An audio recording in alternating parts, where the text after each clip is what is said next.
মাদ্রাসা ভোটে আইএসএফ এর 6 জন প্রার্থী জয়লাভ করেছে, আপনি নিশ্চয়ই শুনেছেন।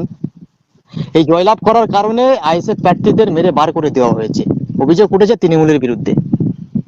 কি বলবেন? দেখুন, বলার কিছু তো নেই তৃণমূলের বিরুদ্ধে। একটা লুটেরার দল, একটা অসভ্য বর্বর রাজনৈতিক দল।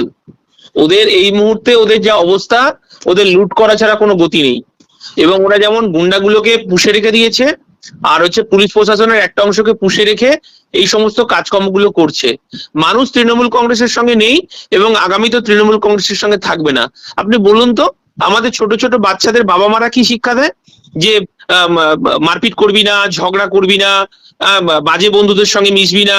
তো পশ্চিমবাংলার জনগণকে বলবো যে গুন্ডার দল, একটা চোর রাজনৈতিক দল, সাধারণ মানুষকে বলবো তৃণমূলকে প্রত্যাখ্যান করতে। আর 2026 সালে এই অসভ্য বর্বর রাজনৈতিক দলের সঙ্গে সাধারণ মানুষের যদি সম্পর্ক না রাখে, তাহলে এরা বিচ্ছিন্ন হয়ে পড়বে।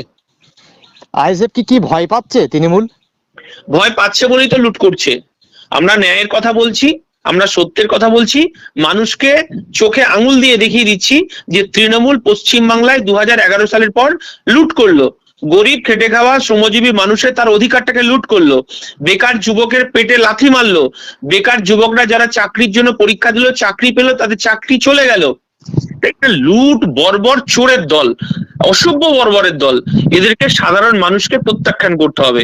আমরা যেমন নোংরা মানুষদের, আমার বাড়ির ছেলে মেয়েদের বাজে লোকেদের সঙ্গে মিশতে বারণ করি, বাজে লোকেদের সংস্পর্শে থাকতে বারণ করি, ঠিক তেমনি ইন্ডিয়ান সেকুলার ফ্রন্ট বলবো জনগণ, সাধারণ মানুষ যেন তৃণমূলকে প্রত্যাখ্যান করে, ওদের সঙ্গে কোনো সম্পর্ক যাতে না রাখে, সেই এবং গণতান্ত্রিক পদ্ধতিতে 2026 সালে এদেরকে পশ্চিমবঙ্গ থেকে তাড়াতে হবে।